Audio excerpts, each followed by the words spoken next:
আমি যদি বলি যে যখন 2024 সালে 7 জুলাই থেকে যখন আন্দোলন শুরু হলো, ছাত্রছাত্রীরা তো আন্দোলন করেছে বসে, কই আওয়ামী লীগের পক্ষ থেকে তাদের উপর সাউন্ড গ্রেনেডও মারা হয়নি, পানিও মারা হয়নি, লাঠি পেটাও করা হয়নি, কিছুই করা হয়নি। 7 তারিখ থেকে আপনারা 14 তারিখ পর্যন্ত দেখেন, যতক্ষণ তারা শান্তভাবে আন্দোলন করে ততক্ষণ তাদের কিচ্ছু করা হয়নি। যখন পুলিশকে হত্যা করা শুরু করলো, থানায় আগুন, মেট্রো রেলে আগুন, বাংলাদেশ টেলিভিশন, পিটিআরসি, সেতু ভবন, দুর্যোগ ভবন, দুর্যোগ মন্ত্রণালয়ের ভবন থেকে শুরু করে বিভিন্ন জায়গায়, এমনকি এক্সপ্রেসওয়েতে, হানি ফ্লাইওভার, বিভিন্ন জায়গায় যখন আগুন দেওয়া এবং মানুষ খুন করা শুরু করলো, গাড়ি ঘোড়া জিনিসপত্র ঘর বাড়ি যখন পোড়ানো শুরু করলো, তখন তো পুলিশকে মারবে, পুলিশকে পা বেঁধে ঝুলিয়ে দেবে ফ্লাইওভারে, আর পুলিশ দাঁড়িয়ে দাঁড়িয়ে দেখবে? পুলিশের কাজের নিয়মই আছে, কখন কি করতে হবে এটা তাদের একেবারে নিয়মের মধ্যে লেখা আছে, এখানে কারো হুকুমের প্রয়োজন হয় না। একটা ঘটনা ঘটে যাচ্ছে, আর এর সব দায়িত্ব কার উপরে? আওয়ামী লীগের উপরে।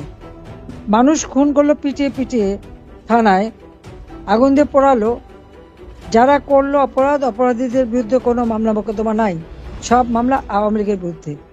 আর আওয়ামী লীগের ছাত্রলীগের ছেলেদের চট্টগ্রামে বদ্রাতে ছাত্রদের থেকে ফেলে দেওয়া হলো, রক কাটা হলো, হাত কাটা হলো, আওয়ামী লীগের নেতাদের পিটিয়ে পিটিয়ে আহত করা হলো, গুলি করা হলো, হত্যা করা হলো, বাড়ি বাড়ি যে হত্যা, ছেলেকে না পেয়ে মাকে হত্যা, বাবাকে হত্যা, বাবাকে নিয়ে নিয়ে মারধর করা, ভাইদেরকে উপরে আক্রমণ, আত্মীয় স্বজনের উপরে, এ তো প্রতিনিয়ত চলছে এবং এখন পর্যন্ত থামছে না, এখন পর্যন্ত থামছে না। আর বলে থানায় যেতে, থানায় কে মামলা করবে? থানায় কি মামলা নেয়? কোনো মামলা তো থানায় নেয় না। এমনকি অনলাইনে মামলা, এটা তো আমরা কোভিডের সময় এই অনলাইনে যাতে মামলা করা যায় সেই সিস্টেমটা, ডিজিটাল সিস্টেম তো আওয়ামী লীগ সরকারেরই করা। তো অনলাইনে মামলা করতে গেলেও যারা মামলা করে উল্টো তাদের এসে ধরে। এখানে কোনো নালিশের জায়গা নেই, কোনো বিচার নাই, কিছু নেই। তার উপর যারা এই যে ধ্বংসগুলি করলো তাদের দায় মুক্তি দেওয়া হলো। একটা তালিকা করা হয়েছে, কি শহীদের তালিকা, আপনারা দেখবেন। এই যে পুলিশ প্রায় 3-4 হাজার উপরে পুলিশকে হত্যা করেছে, 3-4 হাজার আওয়ামী লীগ নেতা কর্মী আত্মীয় স্বজন সহ তাদেরকে হত্যা করেছে। সংখ্যালঘু সম্প্রদায়, তাদের উপরে হত্যা নির্যাতন চললো। বাড়িতে বাড়িতে যে মেয়েদের উপর ধর্ষণ এবং নানা রকম নির্যাতন হচ্ছে।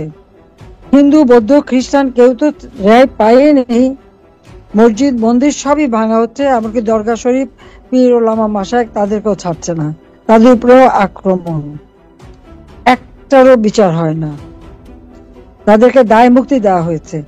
যখন তাকে প্রশ্ন করা হলো, সে কি একথা বলছে যে এদেরকে দায় মুক্তি দেওয়া হয়েছে, সেই জন্য বিচার হবে না? তা বলেনি, বলছে কি থানায় যেতে পারে, মামলা করতে পারে।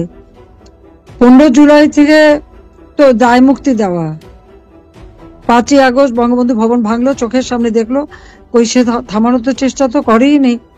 বিচার করবি কি করে? সবাই তো দায় মুক্তি পেয়ে গেছে। আজকে আমাদের সব থেকে বেশি নির্যাতিত আমাদের নেতা কর্মীরা, জেলখানা থেকে সব যত সন্ত্রাসী জঙ্গি হামলাকারী সব ছেড়ে দিল, আর জেলখানা ভরে ফেলেছে আওয়ামী লীগের নেতা কর্মীদের উপরে। না হলেও প্রায় 30-40 হাজার, এই ফেব্রুয়ারি মাসেই তো 35,000 লোককে গ্রেপ্তার করেছে। সর্বসাকুল্যে না হলে 50,000 মানুষ আজকে বন্দিখানায়। আর মামলার তো সীমা পরিসীমা নাই, এবং মামলায় এজাহারভুক্ত আসামি, তারপর হলো অজ্ঞাতনামা। একটা উপজেলায় 4,000-5,000 নাম দিয়ে বলে দিচ্ছে 4-5 হাজার অজ্ঞাত নামা, তাতে প্রায় হিসাব করে দেখা যায় প্রায় 4-5 লক্ষ মানুষই আসামি।